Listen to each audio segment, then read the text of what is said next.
Good afternoon, ladies and gentlemen. My name's Ronnie Stanton from Astral, Vancouver. Once again, we've sought out some of the most important executives in the nation to discuss where radio is in 2013 and where it's heading in the years to come.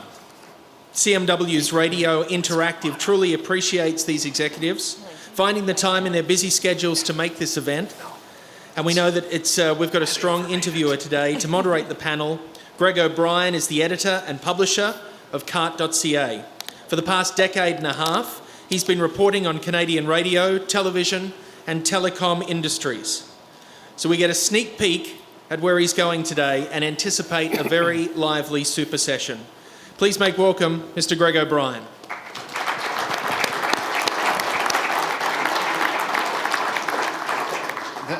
Thanks, everyone. Good afternoon. So here we are at the bottom of the day for the view from the top of the radio business. I'd like to thank the organizers of CMW for asking me to moderate on this panel. I'm really excited, and I know there's going to be some good stuff said here. So on stage with me today are four of the most powerful people in Canadian radio, and we're going to try and talk about as many things as we can in the 61 minutes and 58 seconds that we have. And other than my little intro here, there's no prepared speeches, no PowerPoint. Hooray, as far as I'm concerned. And of course, we are going to welcome your questions. There are two microphones out there. If you can find them, or if you can get my attention, raise your hand. There's not going to be a formal Q&A at the end. If you have a question, stand up and ask it, and we'll do our best to get a microphone to you. So first off, to my left here is Paul Ski. Paul is CEO of radio at Rogers Broadcasting, which owns and operates 55 radio stations across Canada, including a few of the big market ratings leaders. Before joining Rogers, Paul spent over 30 years at Chum's radio division, departing there as president. Next to Paul is Margot Micallef, president and CEO of the fastest growing radio company in Canada, Vista Radio, which owns 59 station licenses, primarily in smaller communities in BC, Alberta, Northwest Territories, and with its recent $22 million purchase of Halliburton Broadcasting, now in Ontario.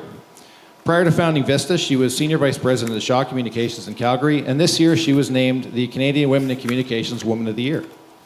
Congratulations on that. Next to Margot is Chris Pandoff, President of Corus Entertainment Radio, and he's been a member of Corus Radio's management team since 1999. He oversees the company's stable of 37 radio stations across the country, including some of the biggest stations in the biggest markets. I hope I'm getting all the numbers right, the numbers of stations and everything like that. Next to Chris is another Chris Gordon, president of Bell Media Radio and Local TV. He oversees all the aspects of the company's 33-station radio business and 28-station local TV business. He's another former chummer who stayed with the company when it was purchased by CTV and then by Bell. Prior to that, Chris was with Blackburn Broadcasting, and his job is about to get a lot bigger soon. 77 more radio stations, Chris, coming? Give or take. Assuming the CRTC agrees with the Competition Bureau. Anybody want to buy a radio station? That is assuming the CRTC agrees with the Competition Bureau and lets this the Bell Astro Part 2 go forward. So please welcome our panelists, everybody.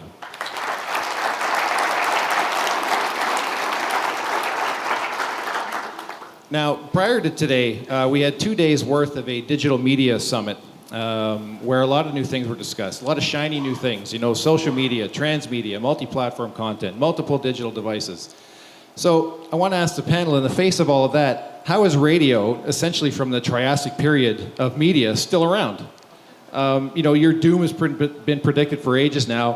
Why are you still here, and what do you think radio's future is? And Margot, I'm going to turn to you first because obviously you're very bullish. Your company is growing. You've been buying up stations. So what do you think the future of radio is? Thank you. I am bullish on radio. And I think the reason is primarily because I don't think that really anything has changed in terms of the reason why people do listen to radio.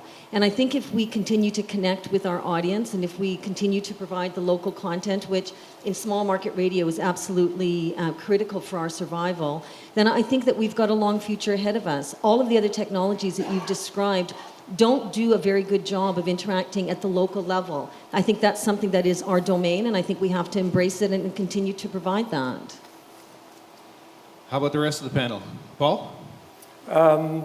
Yeah, I think when you said dinosaur, didn't you, or Jurassic? Did you look Triassic. beyond me? That was the last period where I looked it up online even to make sure I had the word right. The Triassic was the last period where the dinosaurs were killed off by that meteor. So. Okay. I'm sorry that I asked that. I'm just part. being think mean. I'm I know. Was the meteor named Google? Can we start over? I think we keep talking about local as an important part of radio, and certainly it is. But I think it goes beyond that. I think our fundamental viability is the fact that, and our unique selling proposition is the relationship that we have with our local audiences. So it goes beyond just being local. It's that what I might call a psychological affiliation or the relationship with the audience that really no other media has, and no other talent, I suppose, or performers like our on-air talent really connect with that audience. Certainly television doesn't, certainly the newspapers don't. I mean, nobody else does that, nor do any of the new digital media as well as radio does. So I think that's, first and foremost, that's our fundamental viability. I think the other part is I've said this before, we do have to make sure that we're also looking ahead to the future and not be caught, not be in a position where we need to keep 1 foot in today, 1 foot in tomorrow, and not get caught just staring at our shoes, because I just don't want to be harpooned as I'm swimming by, right? It's going to be really important for us to make sure that we know what to do. We'll maybe get into this a little bit more, that we know what to do from a digital standpoint. We don't have that yet. We need to spend a little more time at it. Nobody has the answer, not here, not in the UK, not in the States. So I think, and it's part of something that our new CEO Radio Council is developing. So I'll just leave it at that for the moment. One of the Chris's? Sure, I'll go ahead. I think Paul makes a good point about the local aspect of radio and the plausibility for it to survive over the long period. When you think about what radio is, it's curated content across some version of an electronic platform. And so that's not altogether different than what we've been talking about in the digital world. The goal being the content that we provide from the standpoint of a local radio station. And I think that the thing for us in the industry is just as I think Eric Rhodes mentioned this morning about AM converting more to talk formats, that FM will go through the same sort of iteration. So a decade from now or 2 decades from now, radio may not be exactly as we see it today, but it ultimately will survive and thrive based on the unique proposition it delivers to its local markets. Yeah, I think the points are well taken and well spoken. You know, as long as radio remains an intensely local and relevant one-to-one communicator with their audience, then I and we believe that radio has a strong future. But to Paul's point, we need to be a lot more aggressive on the digital front, getting carriage, getting positioning, enhancing our digital product, becoming more on demand. Those are the things that we need to look at in the coming years in order to remain on the dashboard of the vehicle, which is one of the top discussions that's been going on in the last little while. So. Well, and that's true. I mean, the local stuff for radio, I mean, that's perfect, because I know all the local radio stations in my market in Hamilton. I know exactly where they are, exactly where to tune to them. But as more of these social media apps and technology comes out, it's always not so much about local, but about me personally, about me and my life, about my interests. So where do you think radio stations that serve my community of Hamilton, where does that slot into me or my son or my wife?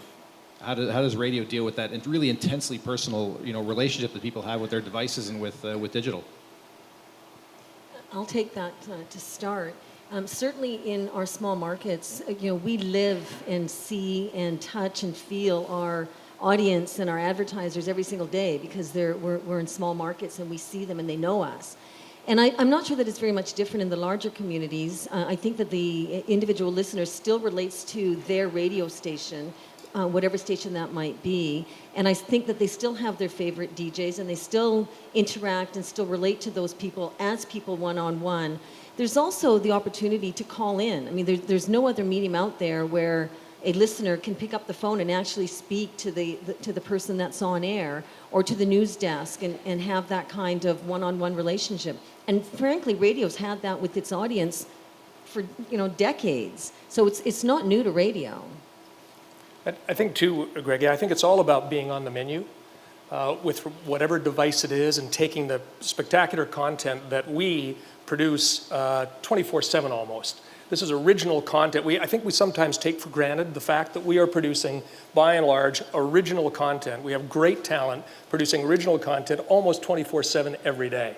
And we're really the only ones doing it. So first and foremost, I think it's about being on the menu, whatever that menu is, whether that's a cell phone, for instance, whether it's some kind of a smartphone. And I have to maybe disagree with my colleague early this morning from the publicly funded, commercially free CBC. Tell us how you really feel. Who mentioned that he thought that the smartphone or the cell phones weren't important. Well, I went back and checked, and I think that in most countries where there is an FM chip, and we may want to go beyond just an FM chip in those devices, that tuning has gone up 10 to 15%.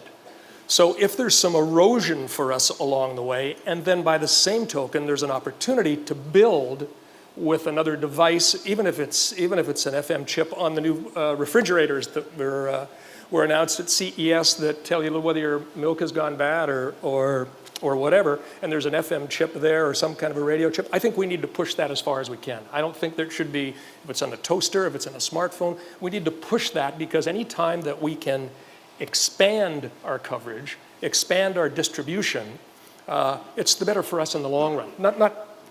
Not to the degree that we don't think about other digital opportunities, but expand that distribution as much as we can.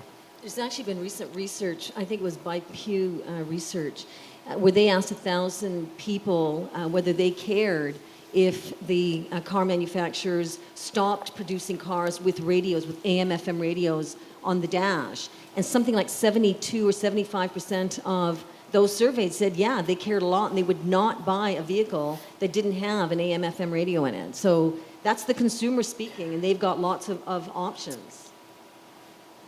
Chris, do you have anything to add? Yeah, sure. I mean, it's all about the content, right? As long as the content is there, as Paul said, as long as it's original, it's compelling, it's local, we have to push hard to find our place on the drop-down menu. We have to really push hard at this point and at this juncture, I think, in the history and sort of the career of where radio is going. We have to be very careful and very relentless in getting placement in places where, as Paul said, we need to expand our reach. Most radio stations have great reach with a transmitter, but we need to get better reach with different kinds of devices. Right. Now, sorry, I thought I heard noise. Now, I know there's something that the panel was really passionate, wanted to talk about, was the people in the industry. Radio is kind of not the shiniest tool in the shed these days, where a lot of young creative people seem to be more interested in hell-bent on creating their own YouTube videos, going viral in that way. So the panel really did also want to talk about, getting people into this industry. So what is the industry doing to lure the really creative people into radio and make sure that the industry hangs on to them? And that's whether or not they're on air or in sales. Yeah, I'll take that question, really, because I think one of the things that you're seeing from a lot of the companies that are here are giving younger people the opportunity to do programming and to do live shifts beyond the general training they get in the community colleges that are available today. And I know that in our company's case, for example, we would really try to recruit as many of the young talent as we can and try people who really haven't been radio announcers before. And I think about people like Kim Mitchell, who does afternoon on Q107. The guy was a musician and put him on the air, and it turns out to be a successful opportunity for us. So I think we as an industry need to look in the non-traditional places for where people can become the future talent for our industry. I think it's a critical move for us, and it's one that will keep us relevant in the future. So what we're doing is,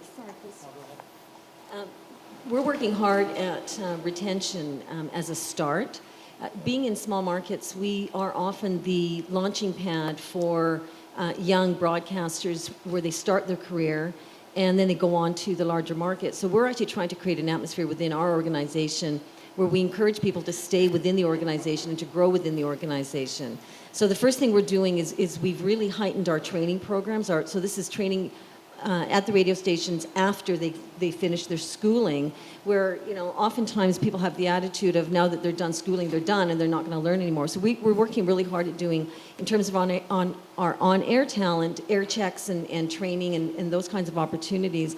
We're also working hard on the management side to train our management people and identifying management trainees that we can work through the ranks and help them get ready for a management position with the view that they're going to stay with us and not go elsewhere. So the first thing that we've identified is retention practices. And we have a statement that we profess in our company, which is that we believe in the greatness that is within all of our employees. And we've made a commitment to all of our employees to help them develop that greatness that is within them. So that's the first thing. The second thing I think we have to do as an industry is we have to make radio fun again. You know, it has become corporatized, and here we are, you know, the corporate teams up here. But I think that a lot of local radio stations feel that it's become too business-oriented and not entertainment-oriented enough. And certainly we have to make money or we can't stay in business, but I think we have to find that balance where it's fun again. Fun for the employees and fun for our listeners. Yeah, I think, you know, when we were talking and this question came up, you know, I think as an industry, as a radio industry, we have a lot of really young, talented people working in our radio stations. Some of them are on the air, some of them are in creative production, some of them are in sales. As an industry, we need to encourage those people to get out there and tell their peers and tell people that are younger that this is a great industry to be in. And I think as an overall overarching theme, we need to use, you know, really talented and creative people to get other talented and creative people to come into the business. And I would say from my personal experience, most of the applicants we get for virtually any job we post or even unsolicited are people under 25 years old. So we are attracting a lot of young people to the industry. We just haven't made a big deal about it in terms of recruiting them. Yeah, I'll just mention we've started something just a while ago with Seneca College called Gen Now, where part of their internship they can come in and work at KISS 92.5. So it's an opportunity for them in real time to be on a real radio station and to see what that's all about. And I think from that, I think we'll develop some new people. And we're also doing, as some of my colleagues are here too, is running running PSAs for community colleges for engineers and technical people, because that's an area where there's really not many new people coming into the business. There have been a lot of old-timers who have been around for a long time, but they're not really being replaced. So that's one other thing we're doing. But I think, quite frankly, it's a real issue for us. Because unlike some of the jobs within radio programming, for instance, it's very hard to take a computer programmer and have them come and program one of our radio stations. So you can't get programming people from other industries by and large. It just doesn't happen. Salespeople possibly, and train them how to sell shoes or whatever it is that you need to sell. But the programming people are the people that I think are extraordinarily important, will become even more important as we try to develop content in the face of all of the competition that we're going to have. So that's an area I don't think we've done a very good job at, and I think something we're going to have to do a better job in the months and years to come. When you're hiring, what are you telling your people to look for? Like when people come, you know, this would be applicable to some of the young people in the room or some of the people who, you know, may have sons or daughters want to get into radio. What do you need from these people other than, say, knowledge of music, good voice, that type of thing? The one piece of advice I give anybody who wants to go into the radio business is find a way either to be on air to get audience or to program to get audience, because those are the two things that will drive our business forward in the future. Everything else is part of the process of the bureaucracy of a company, running a big company or dealing with investors or sales and customers. But it first begins with the ability to generate audience. And if you've got any level of talent, then try to get on the air. Try to be as creative as you can. Improve your writing skills. Those are all really important things. I think that anybody entering our business today really needs to look at on-air or programming as the ultimate goal of what they want to do. We're much more basic than that. What we look for is passion. We want people within our organization that are absolutely passionate about what they do, and that includes being passionate about radio, about selling, about the local community, about connecting, about the charitable work that we do as an organization. For us, it's all about passion. Paul? Yeah, I agree with that. I think in what both Chris and Margot said, I think passion's really important. It's sometimes difficult, though, to find that passion before a person gets exposed to radio. So I think trying to get those people into radio who don't have the passion to begin with. I think back on my own career, when I was running out for coffee at the local radio station, I didn't have a passion for radio. I thought it was interesting. I thought it might be fun. So we used that fun word again, and then I realized that my other vocation, when I found out the downside of being a priest,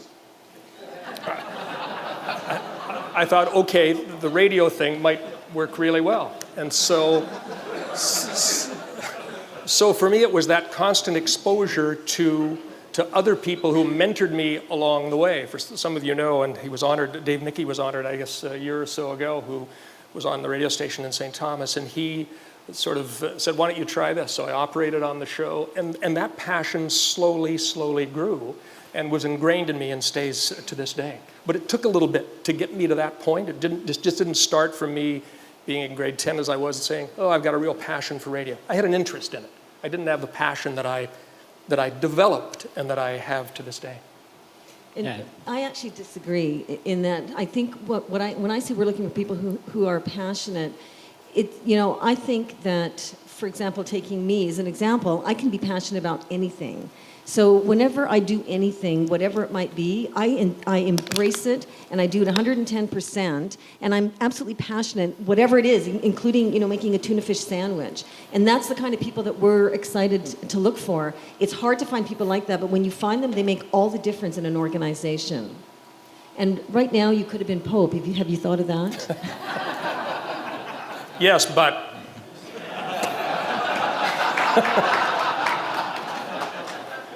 And obviously being well-rounded in social media, I mean, especially for people on the air, the fastest way to build your brand on the air is to have a great, digital profile and being interactive with your audience. So that's another key element that we look for as well. Well, and one of the sort of the long-standing complaints is that the sort of the midnight to 6 a.m. shift is kind of gone from a lot of radio stations. But I think if you look out there, is it fair to say, sort of with all the digital media we have out there and all the opportunities you can do it yourself, has that sort of been, is that a way where the young people can now sort of test out how they are as a broadcaster rather than having to do the midnight to 6 a.m. shift? They can do their thing on YouTube or in a podcast. Is it fair to say that? It's one way to start, but I think really what's important is for a person to be able to work under somebody who can help train them in terms of what the best way to produce a show and the best way to air a show. So, practicum programs work really well, or allowing young broadcasters to go sit in on a morning show that does really good work.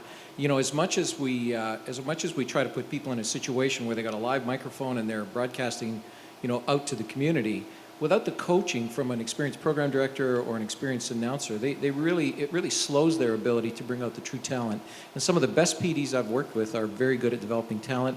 Music and promotion and marketing are all sort of secondary things. It's the ability to get talent to be the very best that they can be every minute of the day. Yeah, and that positive coaching is a lot better than some of the sniping YouTube comments you might find at the bottom of a video, where they're less, more about criticizing and less about building you up. Are there any other questions in the audience? I haven't been looking out there very often. If there are any at all, just raise your hand. There's a couple of mics in the room. Shielding my eyes so I can see out there. Oh, I see two right here. Just there's the microphone there, and then we'll come to you.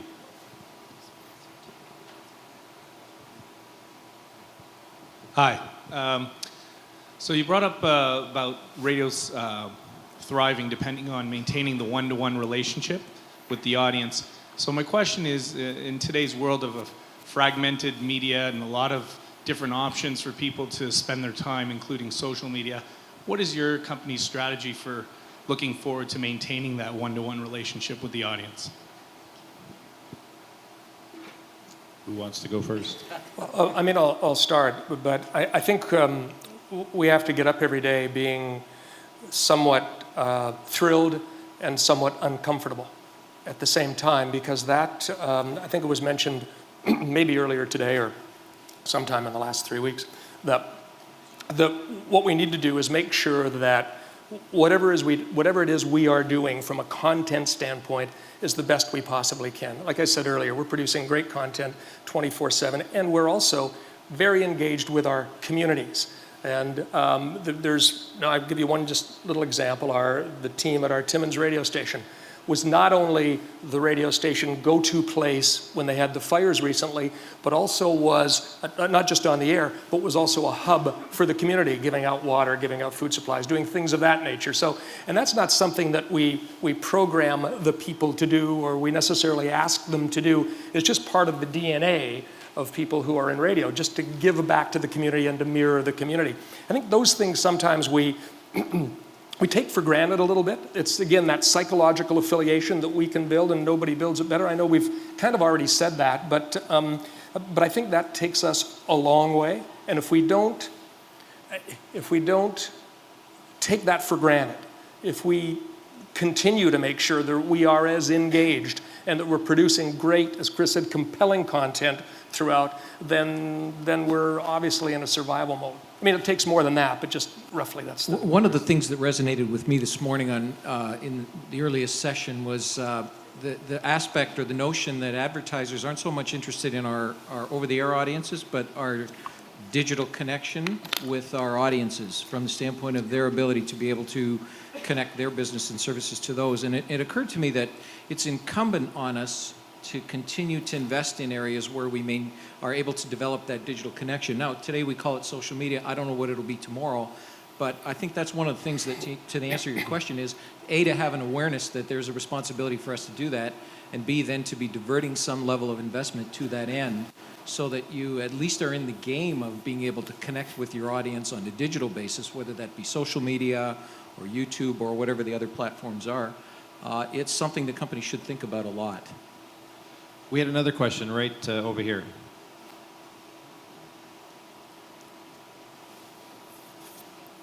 So Paul briefly shed some light on the Gen Now program that Seneca College is offering. I'm a fourth semester Seneca College broadcasting student, and I think that it's an incredibly innovative and it's an amazing opportunity for these students to get to actually go into the industry and work.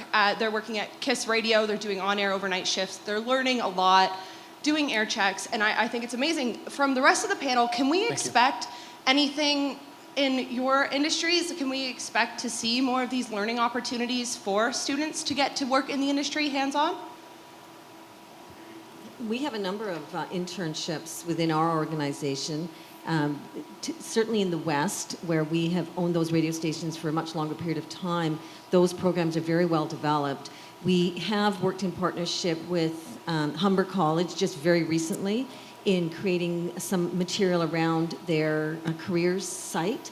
And we're constantly looking for relationships with other institutions that can provide broadcasting employees. So we're certainly interested and we'll continue to develop those programs. Yeah, we have extensive relationships with many of the community colleges and universities that have broadcasting programs, and that's the primary source of employees within our company. They come directly from those institutions and get into the door through internships and part-time jobs and those kinds of things. So we have a lot of relationships with those groups. You know, to that end, the challenge for us is to make it meaningful for people who do participate in internship programs on radio stations. And, it's suffice to say, it's nice to hang around a studio, watch how a show's produced, and meet some famous people, but what you really want is the experience of being able to understand what it is that really drives radio and to participate in it beyond promotion and marketing at the street level. So that truly is a challenge for us. Thanks. Any others? So I see two more hands going up over here. Can we get a microphone over to that one, those two as well? Hi there. You talked a lot about talent, what you're doing to develop talent, get good people into to radio these days. What are you doing, I guess, on a corporate level when it comes to creating content and helping people and announcers learn that skill? Or do you kind of see radio moving in a direction where you've got on-air performers and that content, and then you've got content creators creating content? Do you kind of see it morphing as two different types of broadcasters, or do you think it's going to be weeded out a bit and we'll end up with one type of content creator? I think two kinds, people that can perform and people that can write. They sometimes go together, but not always. And I think that developing both skills, whichever route you choose, I think are equally important. So I guess if I had to characterize it, it would be two different paths, because content is everything from a great bit to a full-length version of a documentary on a news talk station. And so the skills are different, but certainly equally important. Maybe I'll take it down to what I think the announcer of, or the on-air talent of tomorrow should probably be. I don't think it'll be enough just to be a good jock and sound good. I think you'll need the social media piece as part of that.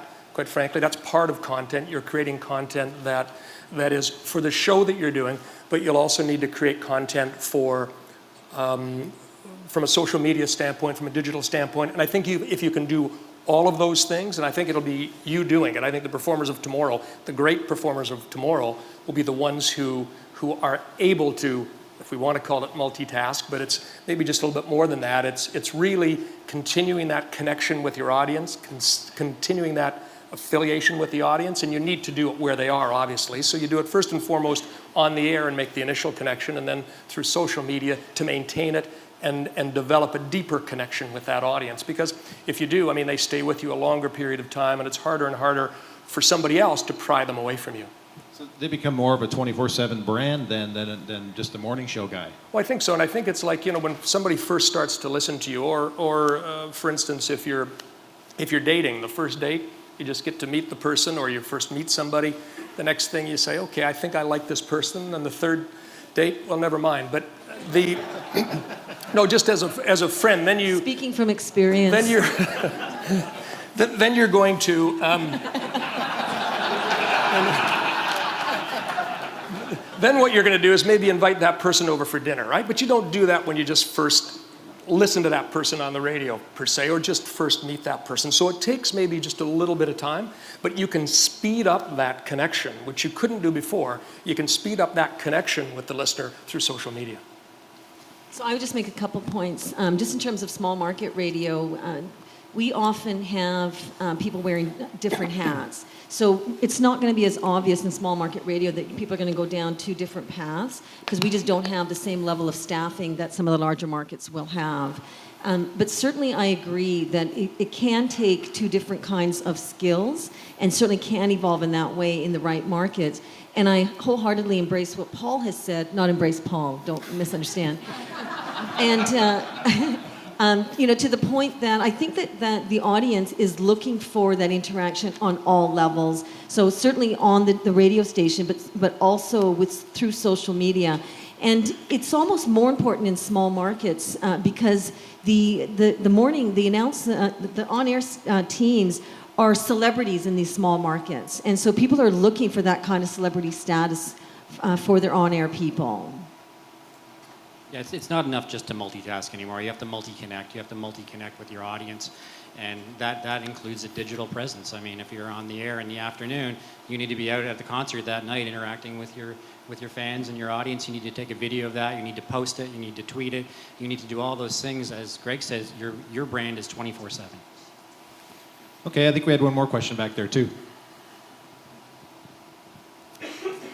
Thank you. In the last couple of days, getting to meet with a few leaders in the industry and Paul, I've been, as well as Paul, as a leader in the industry. See, radio is fun. Could you get a name to see if that person's with Rogers? Sure am. Company, please. But it's been interesting to me to get separate definitions of the term local radio. So with you four on the panel today, I'd be interested to know each of your own interpretations of the definition for local radio.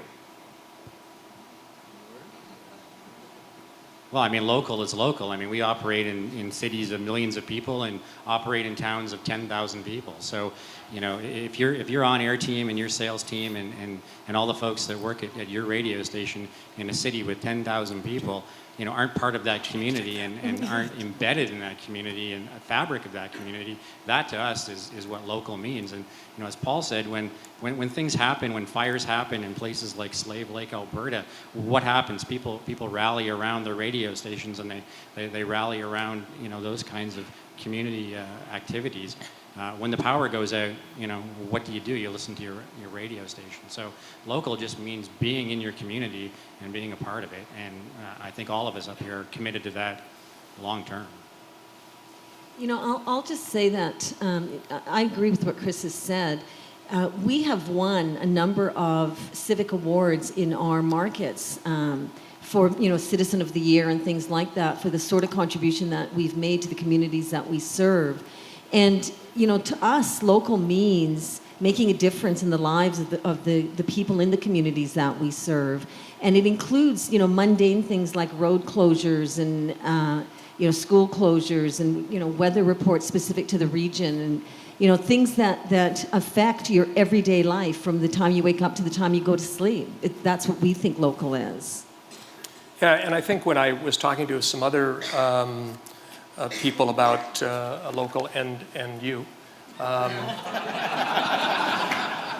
okay, maybe not. I'm not sure if we answered the question. I'm not sure if you were getting at something else as it related to local, because it's pretty straightforward. We do some other things, obviously, in our markets which aren't as local, some syndicated shows, some things of that nature. But by and large, I think we all have local teams of local radio stations, local morning shows, et cetera. So I don't know if there was something else that you were...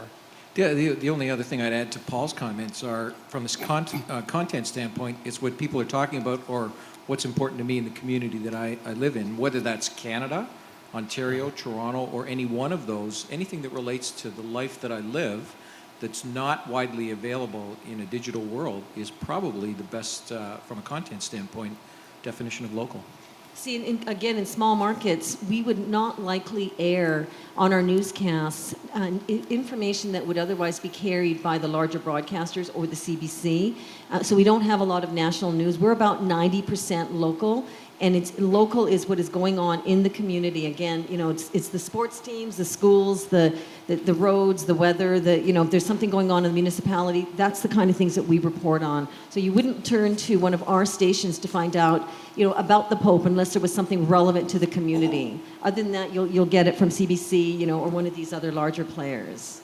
Although at the same time, I think, Margot, and speak for my other colleagues, I think we're intensely local, quite frankly. I think national news, which used to be when you had the when you had the newscast comprised of national, local, et cetera, regional, that's all gone away. Now the news we do, depending on the radio station, is geared to that particular listener in that particular market. So national news really kind of takes a back seat. And it's really more not just local, but hyper-local or super serving whatever the audience target is. If it's females 25-54, then the news that we provide to them will be maybe similar news to what other people are providing, but it'll take a different tone. It'll take a tone for whatever particular target audience that we're trying to achieve. And that's part of, again, being intensely local and hyper-focused.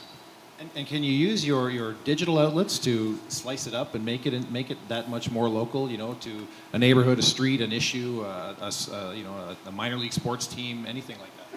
We can certainly expand upon it through digital. We can expand on some of the things, maybe have video, for instance, which I think is one of the areas we haven't talked about too much, but video is going to be one of those areas where we in radio, I think, can bring people to our websites. We're the best at doing that. Nobody can aggregate that kind of a number of people or that number of people in a local market like we can to bring them to our websites, to have them maybe feast on some of the other offerings that we have. One of them maybe being video or some news stories or some event or some concert or something a little more in depth than we can maybe on air, depending on the station characteristics. Okay, thanks for the questions. If there's any more, just like I said, raise your hand. We'll look for you. Now I just wanted to turn to the Consumer Electronics Show. Oh, is there another question? I'm sorry. I didn't see you over there yet. Send the mic over there.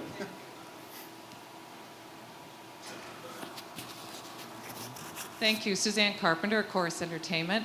And I have a question with regard to the revenue model that our business is based on. Do you see that evolving over time? Right now it's largely based on 30-second transactional. We're incorporating the digital aspect of things now, but how do you see that evolving over time? I think it's going to remain advertiser supported and free.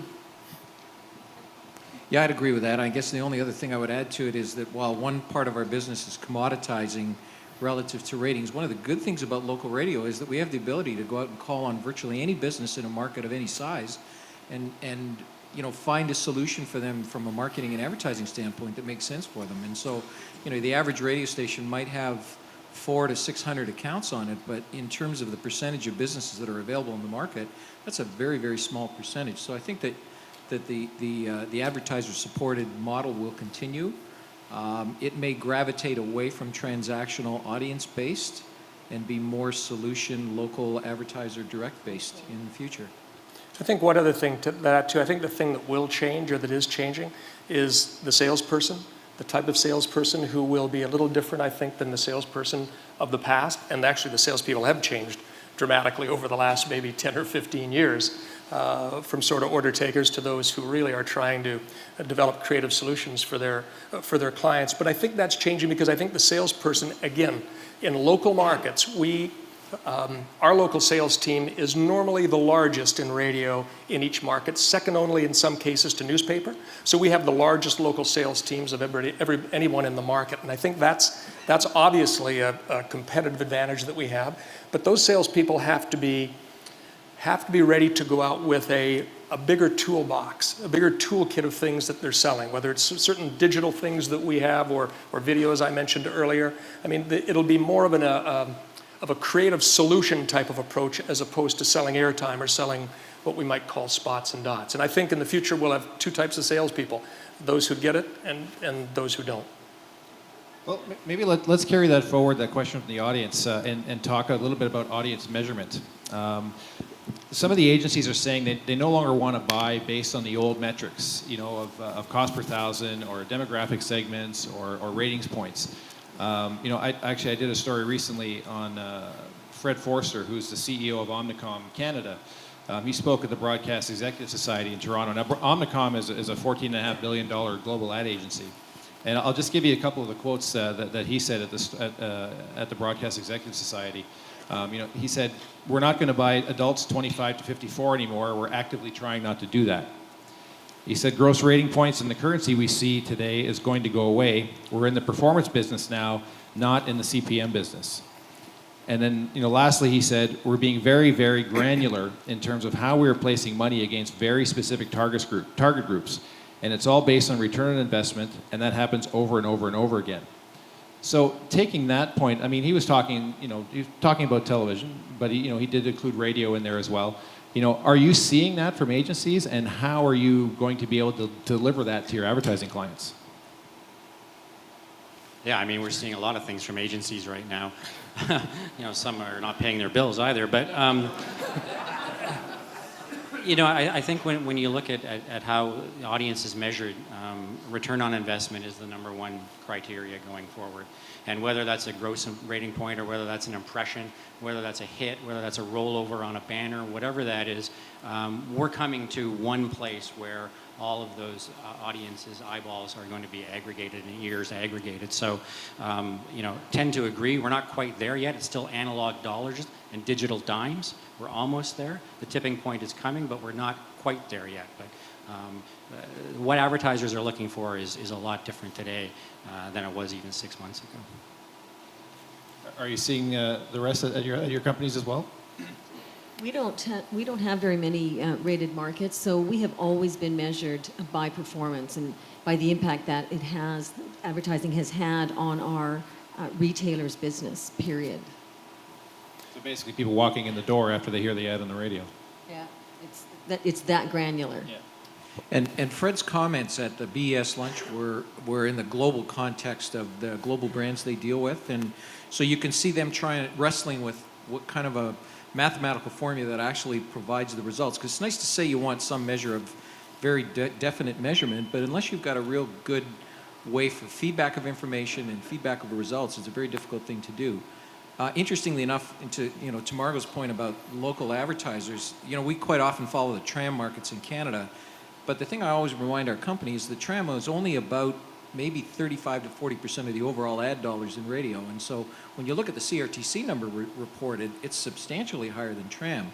So, the tram market is more that measured, price for value relationship that Fred's talking about, where what Margot's described is really the fundamental of our current retail business today, which is advertisers who put a package on, have a good product offering, and they get results. So it is measured, it's just not as finite or scientific as Fred would suggest. I think I could add to that. Yeah, I think the future is going to be all about engagement, quite frankly, and not about cost per point, but cost per value point. And the one thing about digital that I guess is a good thing is there are better analytics. They're able to be provided, and we need to do a better job of that in the future, not only from a digital standpoint, but also from our radio standpoint. But it's going to be about engagement and how do you connect the dots, because agencies have become over the recent past much more accountable to the advertising clients that they have, and they need something to back up why they place that buy and why they are spending millions of dollars on a particular radio station or a particular format. And just one thing I'd like to add to Chris's point about 10-cent digital dollar advertiser.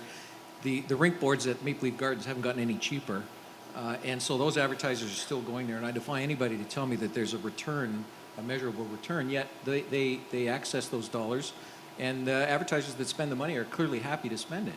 So I think that it's early yet to use a really definite relationship between ad spend and return on investment. Now, sort of one thing I thought of when you're talking about these real-time analytics and advertising, do you see that being carried into the programming aspect where you're getting real-time data and analytics on what's being said on air with the morning shows, with the drive shows, and being able to say, instead of waiting to see if the ratings, the ratings results bore fruit, well, that didn't work, that last 15-minute segment didn't work, we need to change, do you see it getting that granular? I think it's happening right now with social media. I mean, people will react to what is happening on the radio immediately, and oftentimes react and respond directly to the on-air folks. I think it's a slippery slope, quite frankly. Meaning that I think you have to just be careful of that kind of feedback. I mean, we don't use BBM to make any programming decisions because that's measurement at a point in time that may not be realistic in terms of those people who are voting. So I think we all on this on the panel probably use our own research to decide what we're going to do from a programming standpoint. But it's not on, before we had social media either saying how great the songs were that we were playing or how bad the songs were that we were playing and how often, the salespeople would do that for us. So, I mean, there was always somebody who would say, who would be the one saying, yeah, that's not right, or that isn't so good. So you just have to be careful, because you can have a whole lot of people saying that this song is great or that song is great, and that's maybe pretty good feedback, but it may not be as reflective as you might want it to be. Well, and you can fall into a trap too. I mean, if you spend enough time on Twitter, you can see a whole lot of people complaining about a whole lot of things, and less of people praising, what they like. So you can fall into the trap of overreacting or reacting too much, and just, you'd end up going all over the place. It's still impactful, though. Yeah. Right? Social media is still impactful. Yep. Am I missing any hands up? Right there. Do you see a future on radio with more commercials at a lower rate, fewer commercials at a higher rate, or different types of commercials? Or do you just see it being the status quo 15 years from now? That's a good one. Depends on which station. There's a few of mine that I'd like to see a few more commercials on at this point. At a much higher rate. At a much higher rate. Yeah, right. And a few where I think it's supply and demand, right? In most cases, that's the kind of business that we're in, is supply and demand. But I think that's something that really the market decides. And quite frankly, we do quite a bit of research to determine what those levels are and to make sure that we're not pushing beyond those particular levels, because then we wouldn't be serving the audiences that we have. So they'll decide that, not us. They'll decide it either by turning the dial, not listening to us, or listening to us because somebody else is playing too many commercials. We see that all the time. In that context, I think of the three choices, fewer, are likely to be fewer, and different. So announcer, the word I'm looking for is the announcer supporting a product going on the air. That's happening a lot in the United States today, and they see it as an opportunity. Done tastefully with the right product probably works. It really depends on the station and the announcer. But of the two, I'd say a different form of advertising, and probably smaller, given the competitive aspect of our industry. And probably more targeted. Thanks for that question. There's another one right there. Gentlemen and ladies, given what's happened in the U.S. the last couple of years with Clear Channel and with Humulus, and an awful lot of great broadcasters have lost their jobs, to syndication mostly.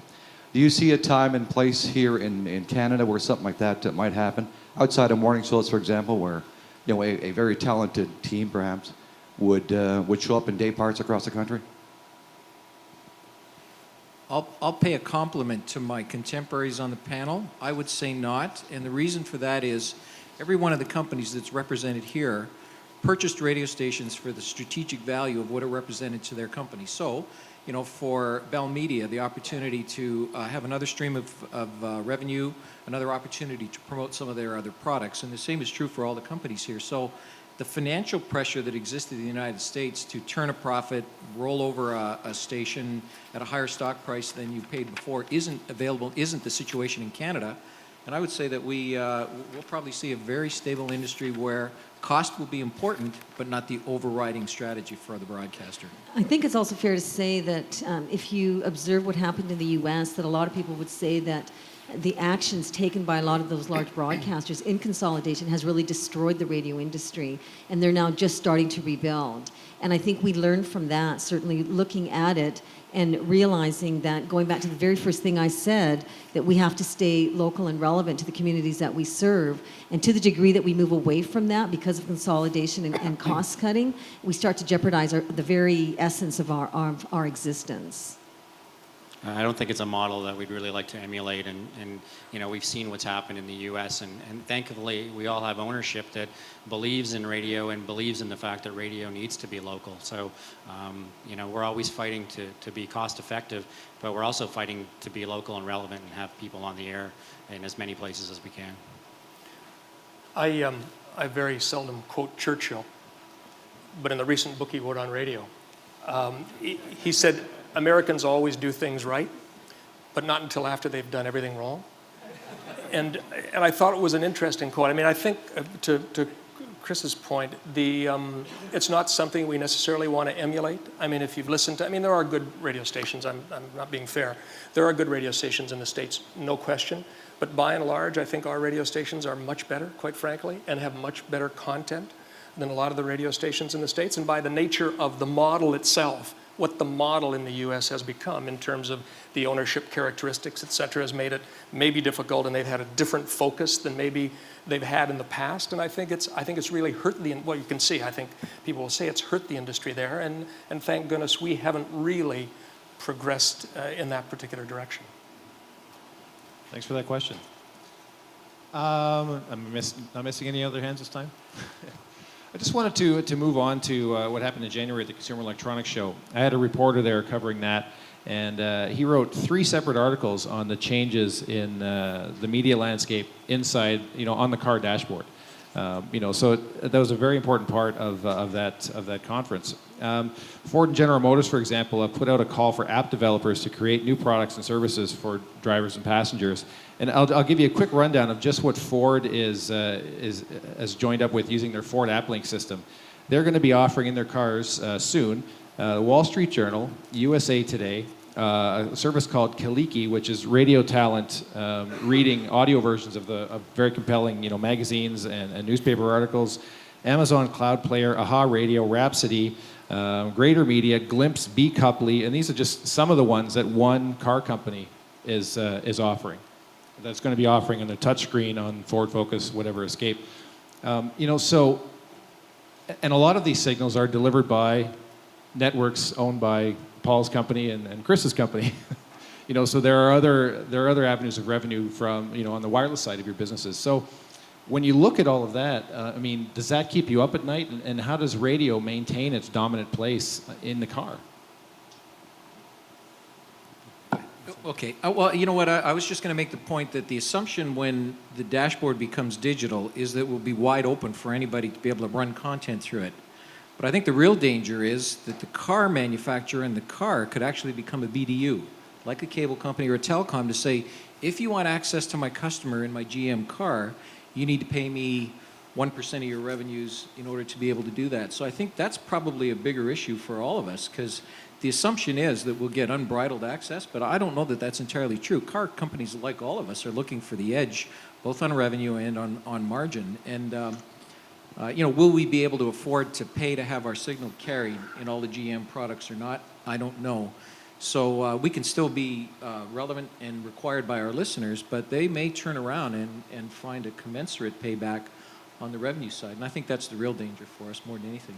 Those are also all subscription services where the user has to pay, whereas radio is still free. Some of them are free. Some of them are free.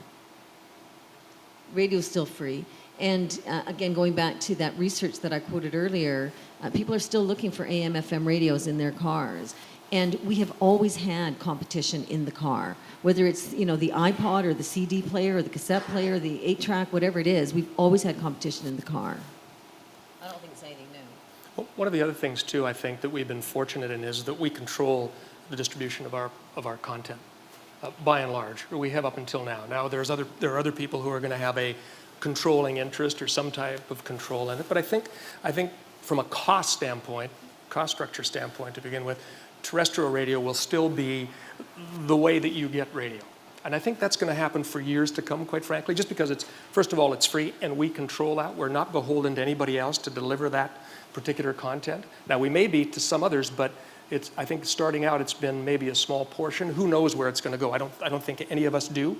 But as Margot says, I mean, free tends to beat pay in most cases. I mean, satellite radio, we saw the research many, many years ago when satellite first came along, and we saw that it was going to maybe grab 8 to 10% of tuning, 8 to 10% of people throughout Canada who were going to subscribe to that particular service. And that's the way it's played out. Has it hurt us? In a few markets, maybe a little bit, but 10% isn't enough to really make a huge difference.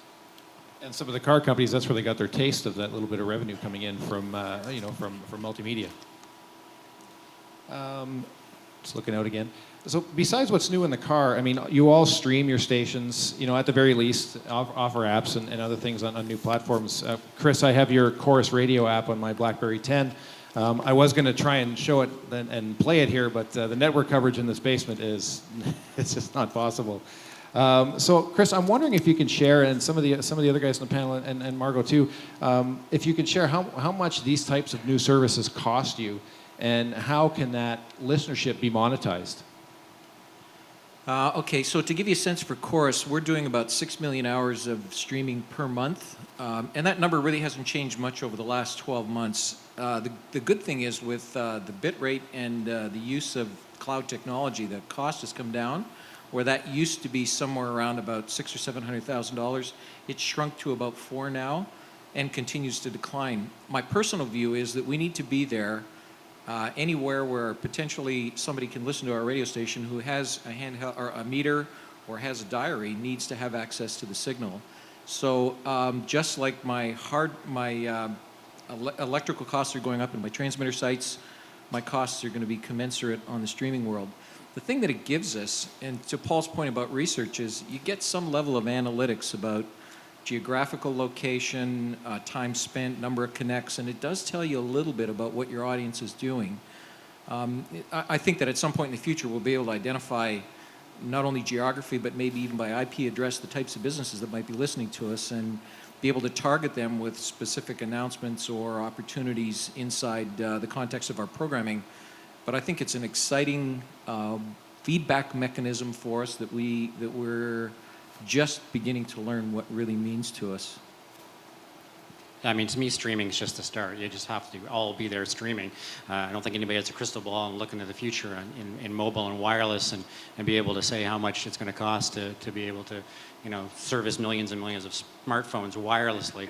But, I think, apps, mobile sites in the future are going to be very important for radio. On-demand pieces, I think in the future are going to be extremely important. I can envision a day where, you go to your own customizable dashboard for your radio station with a drop-down menu, my top 10, these are the commercials that I want to hear. These are the interactive pieces that on demand that I think are part of the future and part of where we need to go as an industry to keep up with everything else that's on that dashboard and coming. I think too, again, it's all about being on the menu, right? Being where the listeners are, making sure that our content is available to them. And I think we'd have actually slightly more listeners for our streaming if you added our Rogers app kind of to the one that you have. Yours. Do you- No do you- pressure, but I do you- just do you thought I'd have the mention- BB We do have one too. Okay. I'm sure everybody here has one, and feel free. I'll check with you afterwards. I will check it out and add it right after this, I promise. Greg, we always talk about the fact that radio broadcasting is not what it used to be, and that we are in the business of connecting. So it doesn't really matter what the medium is. We connect our audience to our advertisers, and that's really the business that we're in. Well, yeah, and the digital aspect of it, and you know, when I loaded Chris's app on my BlackBerry, I mean, it asks you a few basic questions of, you know, your email address, you know, and the app will be able to tell quite quickly that I'm in Hamilton, you know, I'm listening to Y108 on this app. So you can see where, you know, if you think of location-based marketing, you know, if I'm in a store that's an advertiser of yours in Hamilton, you know, that's on Y108, you can have that advertiser send me a coupon while I'm in the store and maybe promote a direct purchase right from there. And how much is that worth to your client? Yeah, you know, I think it's an opportunity, but you know, addressable is a big challenge. When you take a station the size of CHFI, gosh, how would you individualize communication, you know, on an addressable basis without going crazy? I guess if you own a telecom company, it would help, but the technology to do that would be really hard. Especially if the person doesn't even have the app. Well, go figure, right? And by the way, I'm sorry, I really offended Paul, I guess. And if you get a diary, you're not allowed to tell me, okay? Actually, they tried to give me a diary about a month ago, and I said, oh, I'm a member of the media, so But authenticated content is actually going to be much more prevalent in the next 12 months. I mean, you're going to have to sign in, you're going to have to give up those things like your IP address if you want free content. And that's where it's going to become a lot easier to be marketing to individuals on a really precise basis. Well, if I could add one thing just on the streaming side, we operate a lot of news talks on the AM band around the country, and it's been a real help for us to be able to have our listeners, particularly when they're at work in a building where you can't get an AM station, to be able to continue to consume our product. And that if only to provide a continuing platform for those people outside of the drive periods, it's a benefit to us. It makes me wish I had that FM chip actually in my phone, because, you know, if you're listening to these stations, it impacts your data plan. Cost me more. I prefer to get it over the air, just the old-fashioned way, plug it into my phone and then listen that way. Let's see, we've got about 11 minutes left. If there's any other questions, please wave at me and I'll get them to track you down. Wanted to talk a little bit about mergers and acquisitions, M&A as they say on Bay Street. Right now, when the Bell Astral Part 2 was submitted to the Commission, which has been approved by the Competition Bureau, Bell has decided to sell 10 stations, some of their own, some of Astral's, 2 of which Corus has agreed to purchase. So there's 8 stations right now on the market. Newcap has intimated a number of times, you know, over the years that they're always interested in adding to its portfolio, you know, especially in big markets. Rogers, I don't think you can buy any of the stations if I'm reading the regs right, as far as the numbers that you already own. Yeah, pretty well. I tried to buy Chum FM for sentimental reasons, but Chris wouldn't go for it. But no, we're locked out by and large. So that leaves you, Margot, or are you buying the Everything stations has or what? its price, Paul. That's right. I talked to Chris before the panel about buying some of their small markets, so stand by. But we're not. Our strategy does not include large markets. Okay, that's great. What I also wanted to, you know, what do you feel about the radio stations companies getting bigger in Canada, you know, as they combine? And what do you do when you bring stations in? What happens to the people? How do you bring them in and sort of mitigate their fears? And what's the impact on the people? Well, I think anytime there's a transaction, there's always a certain level of anxiety as to, you know, what's going to happen with me. And I think as an industry, we learned a long time ago, and in this country specifically, that when you're buying assets, you're buying a lot of really talented people that go with them. And, you know, that's part of why multiples for radio stations right now are trading at, you know, near record highs. So when we look at an asset and we look at, you know, what's driving the success of that asset, we're in the people business. So we're buying people, and hopefully people will want to join the organization and continue to do great work. So, you know, that's our philosophy. The other benefit to that is that Chris will have the scale to continue to deliver reasonable return on the investment to his company. But in that context, he'll also have the scale and the resources to invest in programming and people and promotion and marketing. And so getting bigger probably is an advantage from the standpoint of creating more opportunity for employment and the development of talent that we talked about earlier today. I believe that because I think that I've seen it happen certainly in our company and in other companies that get bigger. It just gives you the scale you need while you're still providing the return to the investor that's required. I think two things. Integration is tough.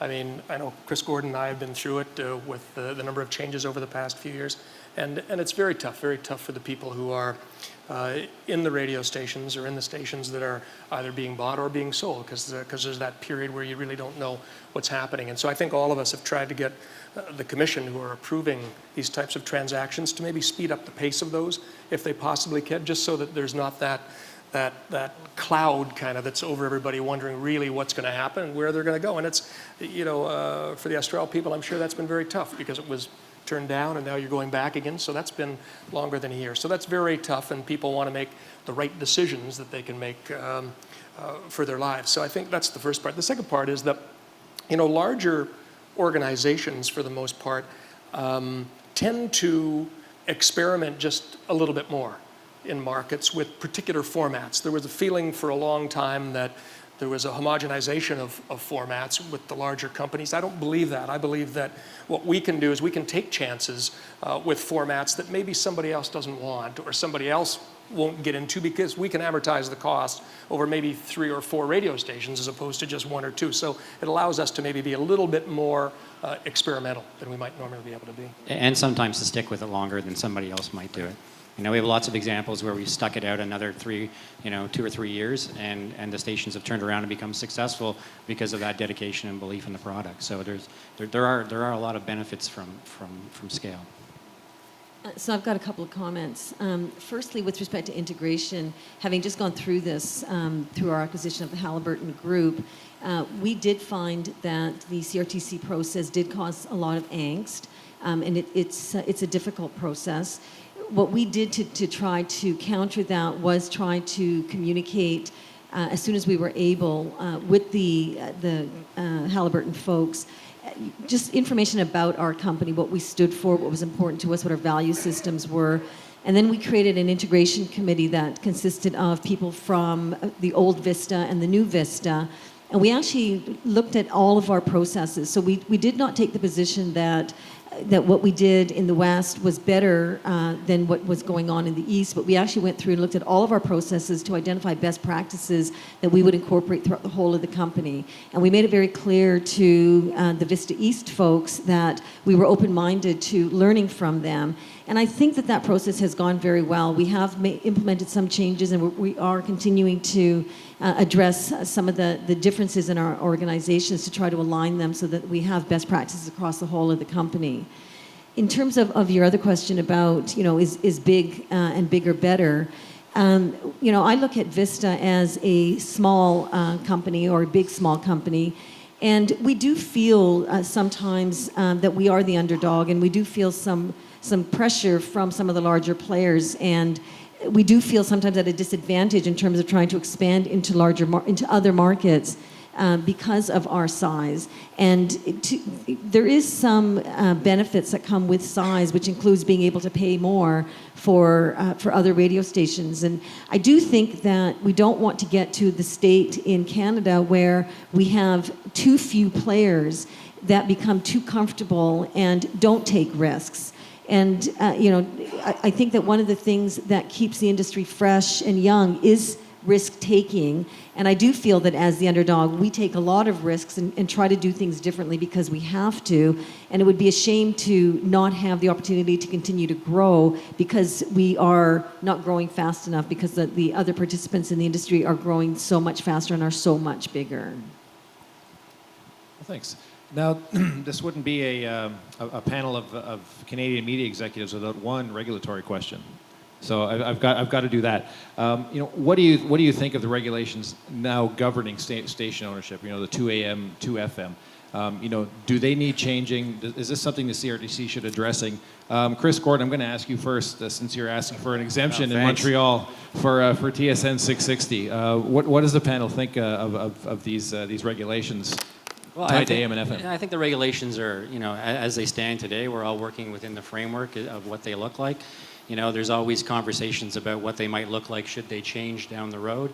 But at this point, we're just working within the framework as it is, and I think that the Commission has indicated they'd be willing to entertain some discussion about it down the road, and I think when that time comes, we'll have a better understanding of sort of the industry as a whole.